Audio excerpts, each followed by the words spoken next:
Now, political factors that affect government bonds. I think Greece is a good example. It could be a good case study.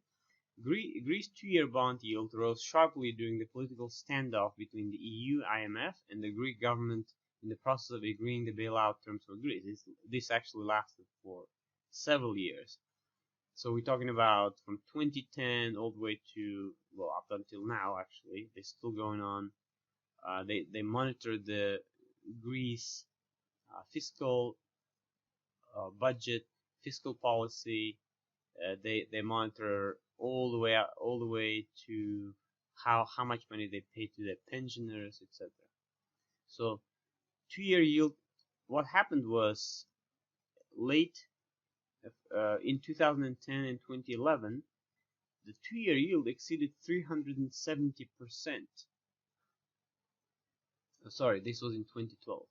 So these bonds became worthless, right?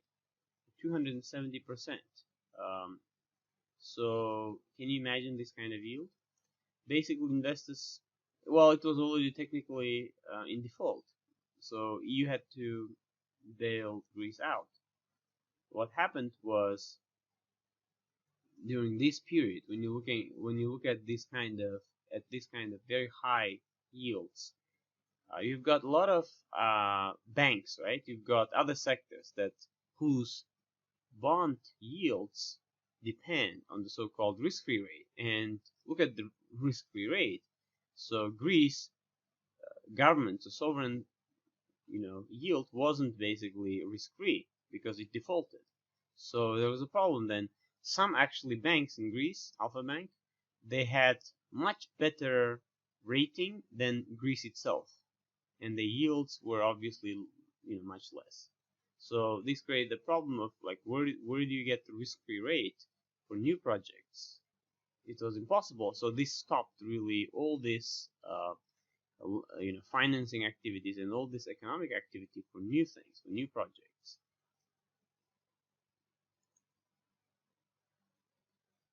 Now this shows you UK 2-year government bond yield and the 2-year.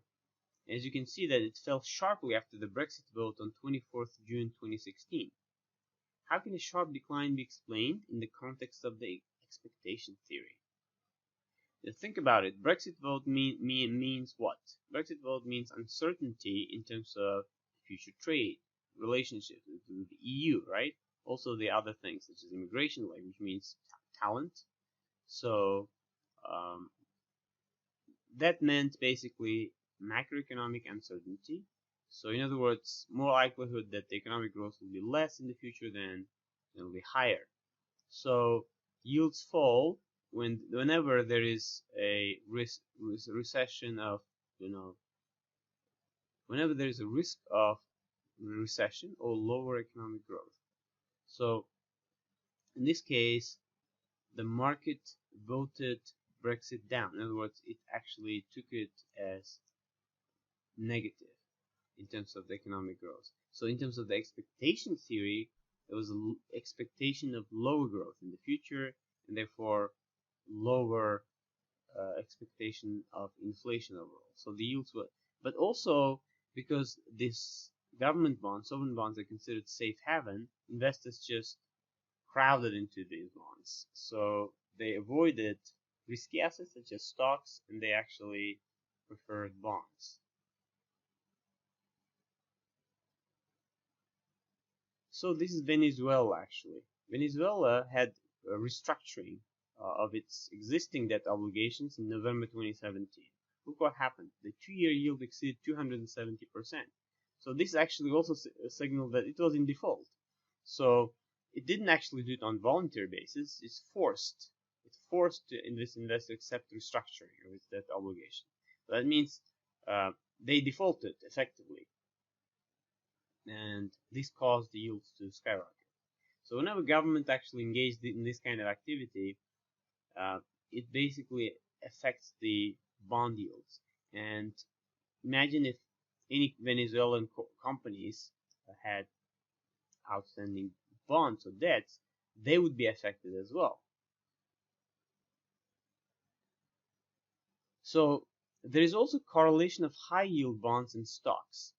As you can see here, it shows the high yield bonds and stocks, and they have very high correlation.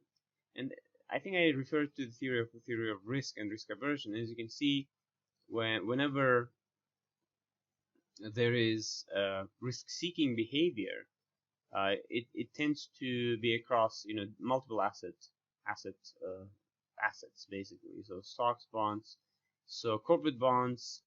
These are high yield bonds, are basically risky or so-called junk corporate bonds, right? Not government bonds.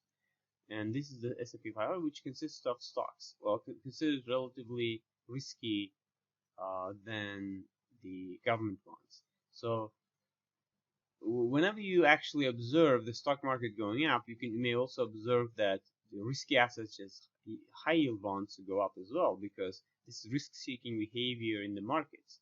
And whenever there is risk aversion, in other words, stock market falls, you may also observe that these yields widen in the high yield risky bonds. So this is the chart of high yield bonds. You may actually go there, SPDR Barclays high yield bond chart. The company puts together and runs this bond index, ETF actually. And you may see that the prices are volatile. The prices are volatile. If we go into this link, we may actually see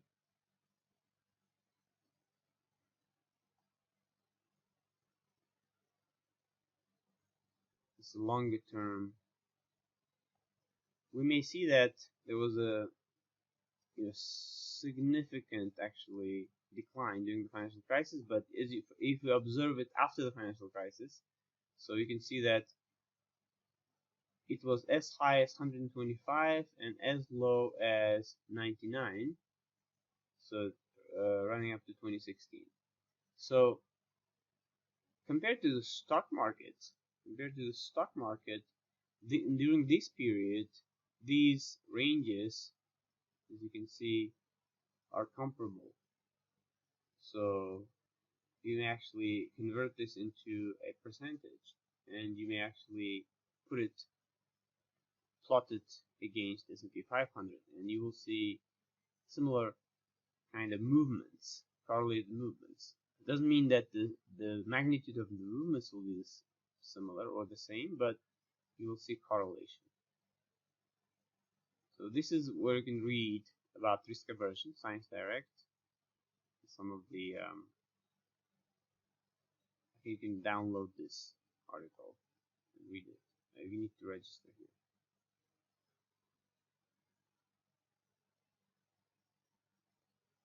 This shows the stock versus high yield bonds in a more clear sort of graph. So you can see the red is the S&P 500 and the blue is high yield bonds. This is a relatively short-term graph, but you can see that they've been moving in tandem, right?